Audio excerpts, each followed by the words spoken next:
Can everyone see my screen okay here? Thumbs up. All right. Start my timer.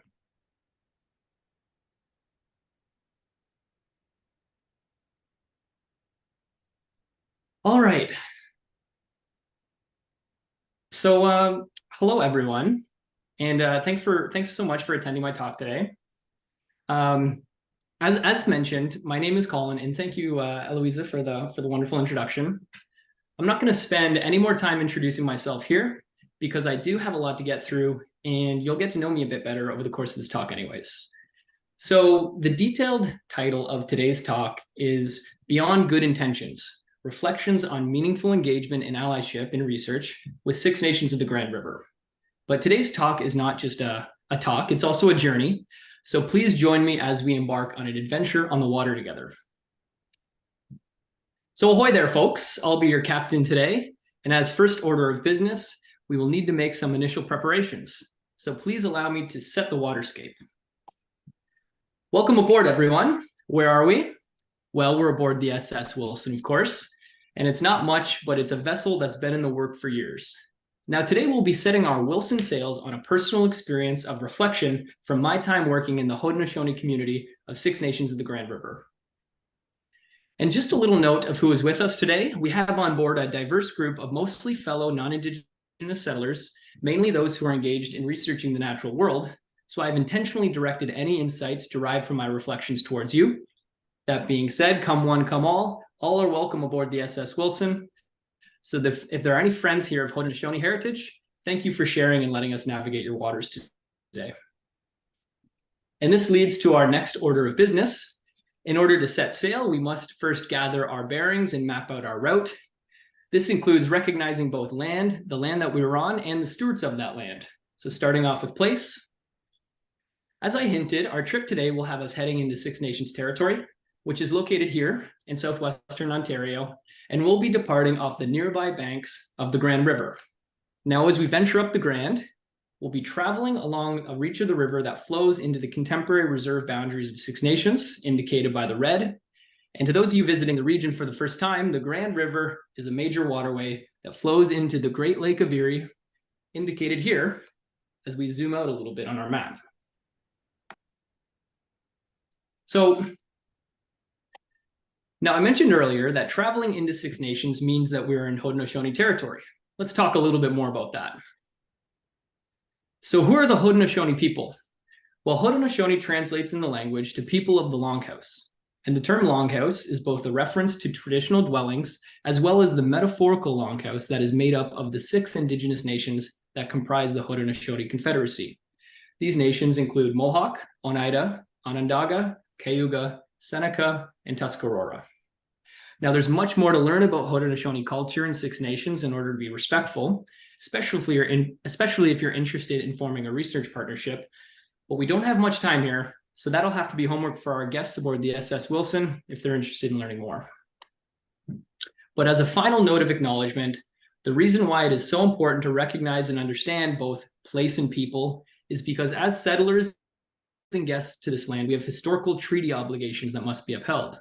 For example, what you're seeing here is called the Kiswantha, or the Two-Row Wampum, and it was created in the 17th century to document an agreement between the Haudenosaunee people of Turtle Island and the settlers that were new to the territory. There's much to know about the Kiswantha, but its basic symbology represents the distinct identity of two people with a mutual understanding of coexistence and peace, one in Indigenous canoe and the other on a settler sailboat.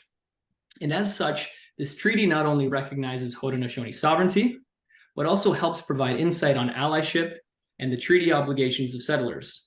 That is, those of us in the sailboat, which we'll be continuing to travel on for the duration of this talk.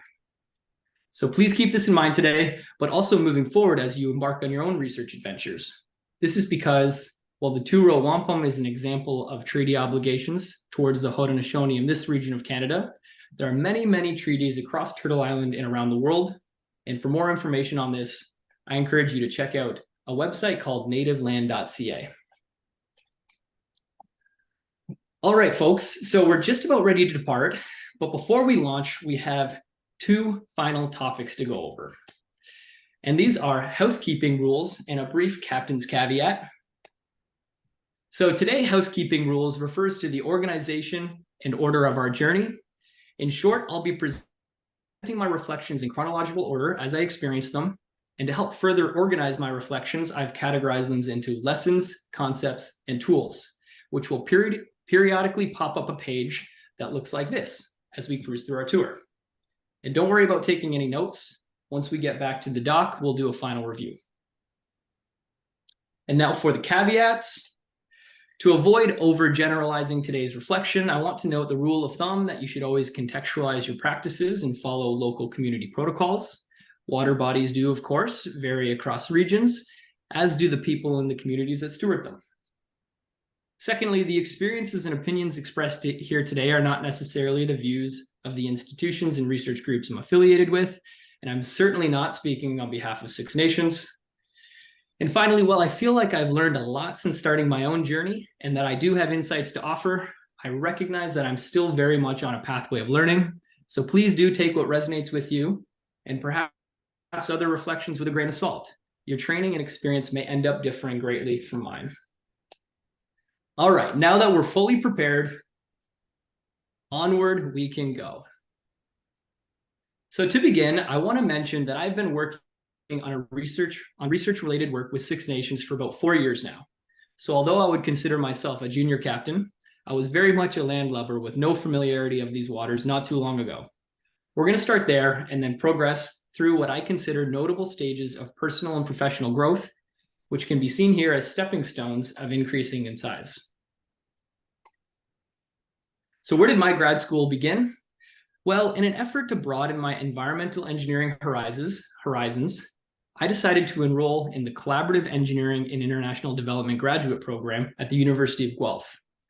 From there, my research interests directed towards water challenges in Indigenous communities, in large part because of the 2015 releases of the Sustainable Development Goals and the final report from the Truth and Reconciliation Commission. I would say that this research area was both a result of my interests and a product of the discourse emerging in social and environmental justice circles at the time. So simply put, with my research area identified, I was ready to get started. Although unique, my graduate program actually began quite similarly to most others. I took courses, read literature, and prepared for my qualifying exams. Now, as part of this process, I prepared something called a comprehensive document or research proposal for my committee. Based on gaps in literature, I proposed a research idea, pretty standard.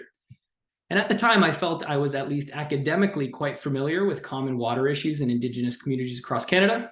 So what I had come up with was an idea to see if international development project management tools would be relevant in the cross-cultural context of Indigenous water management projects. Sounds great, right? So now that I was fully equipped with the best of intentions, I was ready to pound the pavement. Or was I? At this point, my research came to a halt.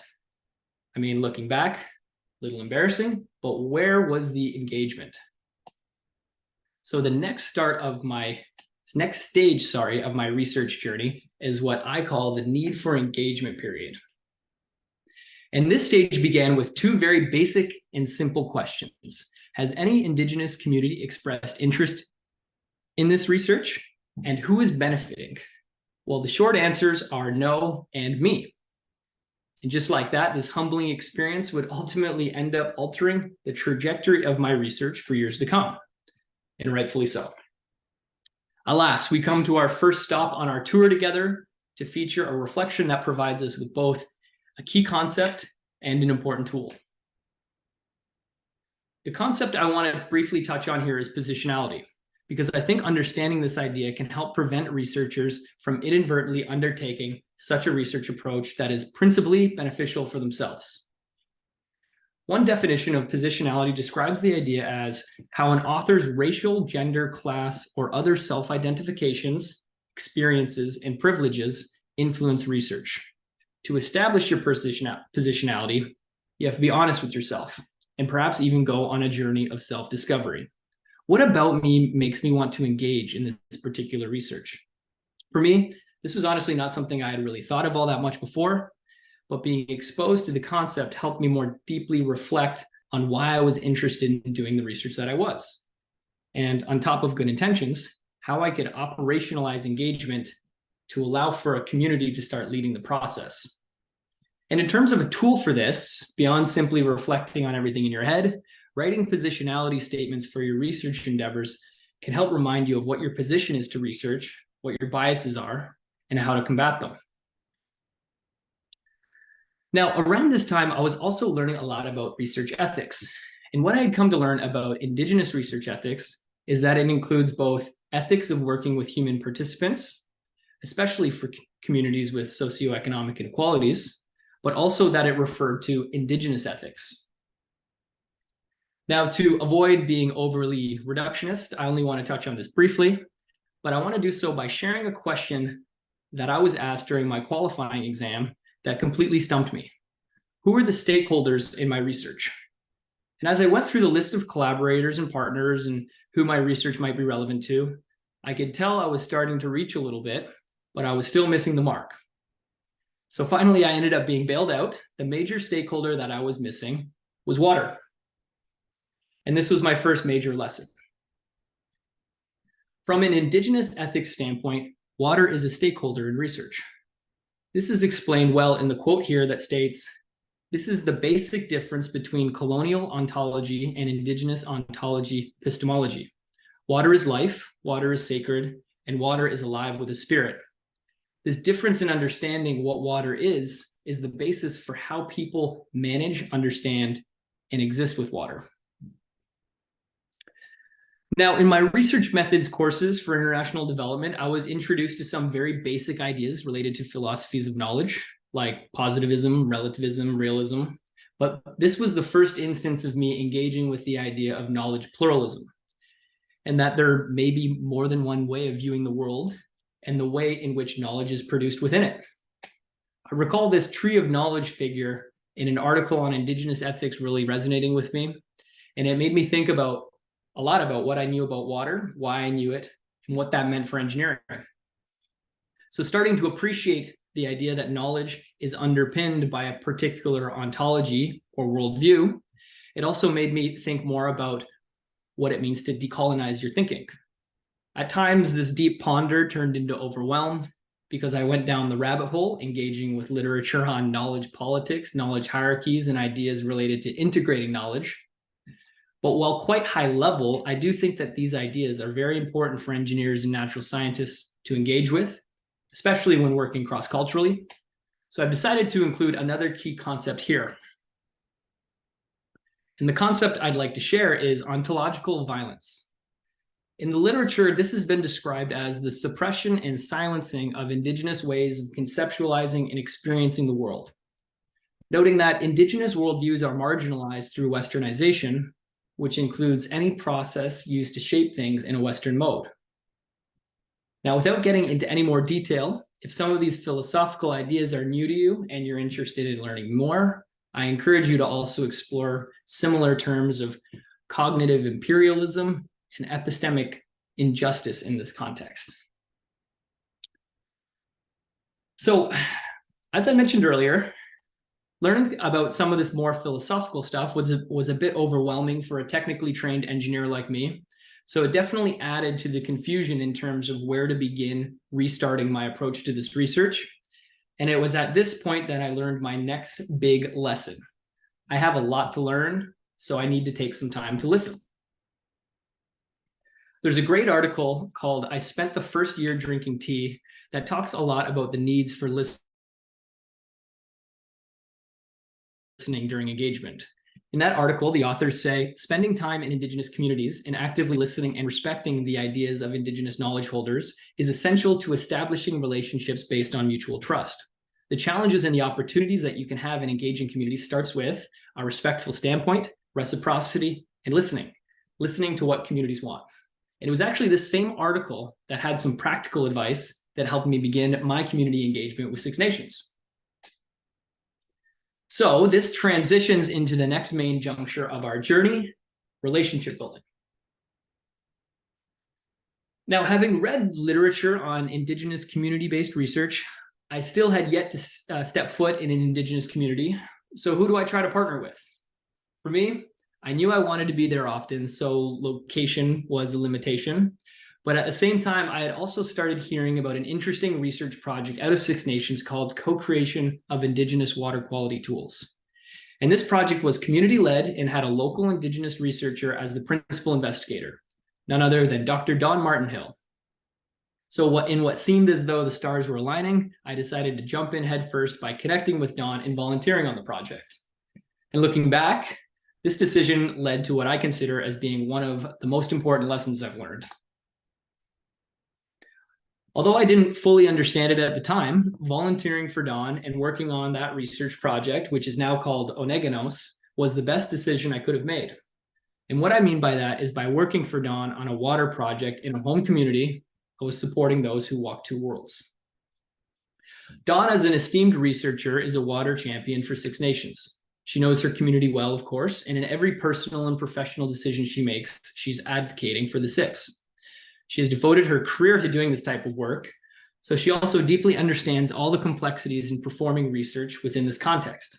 So by supporting Dawn's work, I not only formulated a relationship with a mentor, but it also supports the needs and priorities of the community. And I want to also note here that Dawn and other Indigenous researchers often have to perform the double duty of doing their own research while helping others navigate within the community. They also often lend their social capital to other academic collaborators. What all of this effectively means is that those walking two worlds have a great burden they must carry. For me, helping Dawn and Oneganos was an opportunity to show reciprocity towards Six Nations without it being contingent on anything that I needed. In my view, it was a great way to start the relationship building process.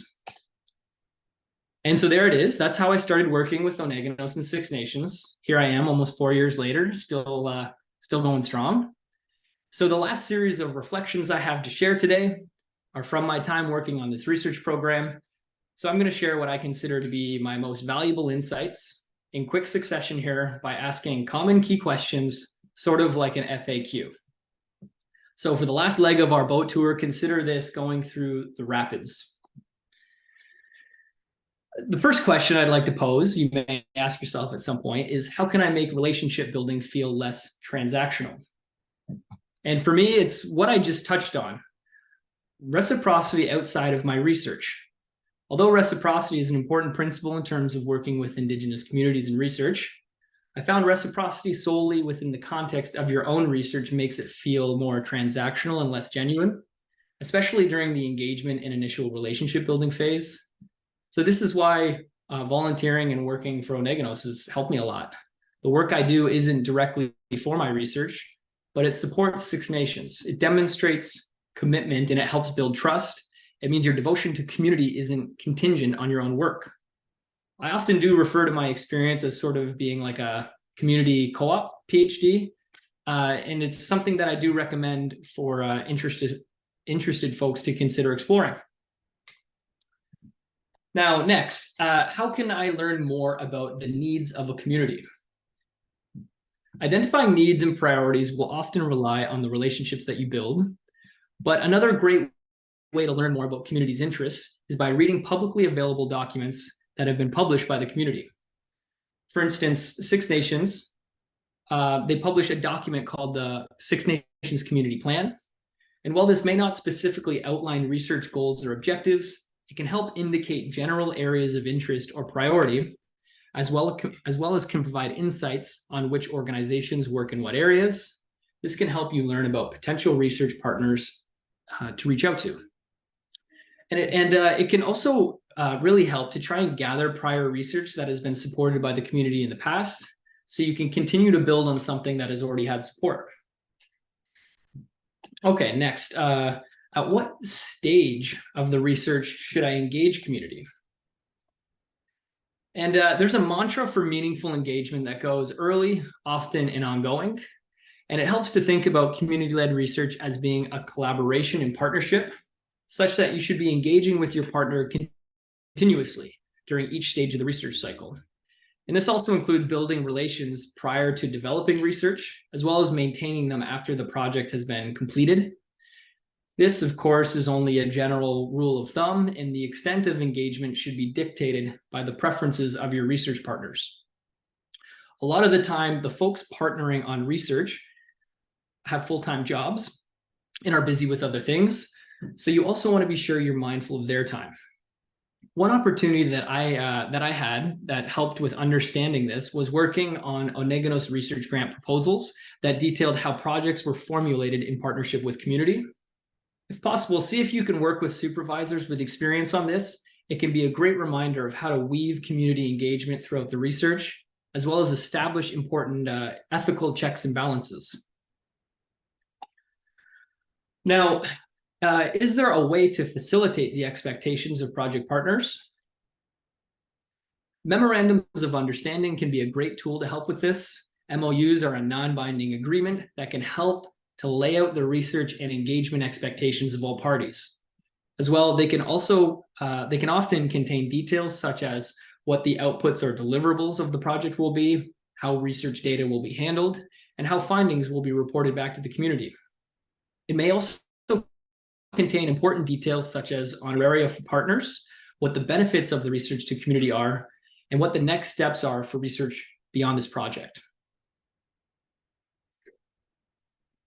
And the next tool I want to discuss is, are there ways to get formal project approval from the community? Well, I can't speak on behalf of all Indigenous communities, of course, so you'll need to look at the local customs and protocols of the community you'll be working with. But for Six Nations, there's an ethics procedure called the Six Nations Council Research Ethics Committee Protocol that must be followed. Working with Oneganos, I had the opportunity to complete several of these prior to initiating the one for my own research work, which I found really helpful in terms of becoming familiar with the processes and the expectations. Importantly, for natural scientists and engineers, this is required for all projects, not just ones working directly with humans or animals, which are often the circumstances that require institutional ethics approval. So, and just as a final tip, if a formal ethics board or committee exists at the community you'd like to partner with, I would suggest reaching out to folks to learn more. At Six Nations, the ethics committee personnel have been incredibly helpful. And now our final question for today: how can I incorporate reconciliation in my research? Reconciliation is, of course, a large, complicated topic. But for one, I believe one step in the right direction is by carefully and intentionally following the protocols associated with Indigenous research ethics. Beyond this, there are also resources that you can turn to better understand what it means to integrate reconciliation into the natural sciences and engineering research. For instance, there's an article published in 2020 called Towards Reconciliation: 10 Calls to Action to Natural Scientists Working in Canada. And related to these calls, Oneganos has published a book chapter called Striving Toward Reconciliation Through the Co-Creation of Water Research, where we discuss the opportunities and challenges associated with implementing these calls in practice. And as a final note on this, I do want to add a reminder that as a settler and Canadian, your treaty obligations and commitment to reconciliation persist outside of the research world as well. For me, I found reminding myself of this helps to guide my professional and personal conduct. And in the most simple of terms, being humanizing in the pursuit of becoming an ally. And through your conduct, you can help to foster better relations. Okay, so now that we have braved the rapids, we can safely return to the dock. But before we conclude our time together, I'd like to take a few brief moments to summarize what we found today, starting off with our lessons. There were 4 helpful lessons that we went over today, and these were: water is a stakeholder. I spent the first year drinking tea. In other words, listen, listen, listen. Support those walking 2 worlds, and incorporate reconciliation in research. Now, in terms of helpful concepts that we encountered, they were positionality, ontological violence, reciprocity, including outside of research, and finally, engagement, which is early, often, and ongoing. And lastly, there were 4 helpful tools that we collected, and these were positionality statements, community documents and research, memorandums of understanding, and local community ethics procedures and protocols. All right, so now with our lessons, concepts, and tools summarized, that concludes our trip. But I hope you've learned a few things from today's tour of my experiences related to meaningful engagement in allyship, as it has been a long journey for myself, and I know that I still do have much to learn. But my hopes are with some of these insights, you'll be able to either start your journey a little sooner than mine, or it will help provide you with some additional food for thought for moving forward. I have found that the more you devote your time to thinking about engagement in research, the more you discover the unpleasant history of research in Indigenous communities. And as such, the more it will encourage you to do your very best at following an allied approach. I think we can all agree that the very last thing you would want is for your settler sailboat to be perceived as a pirate ship. So to conclude my presentation here today, I want to say thank you to Don, the Amneganos team, Six Nations community members and partners that I've had the pleasure of working with the past few years. It truly has been an enlightening educational journey. And I want to say thank you to my supervisor and committee at the University of Guelph, as well as McMaster, for your support and guidance along the way. Your patience and understanding have allowed me to learn what I have over the course of my program, and I hope that I'm able to pay it forward. And on that note, I would like to make one last comment on the imagery being depicted here on the homepage. I would like to say, in the spirit of the Kaswentha, the Tural Wampum, I hope this presentation helps to honor this treaty in a good way towards good relations, as I recognize my place on the settler sailboat. And in terms of paying it forward, I hope some of the insights that can be found in the wake of my mistakes, oversights, and lessons learned will be practical and useful to others, as well as myself, as our collective sailboat continues to embark on this journey towards allyship. And on that note, that's it for today. Thank you very much for attending, and I look forward to any questions and feedback.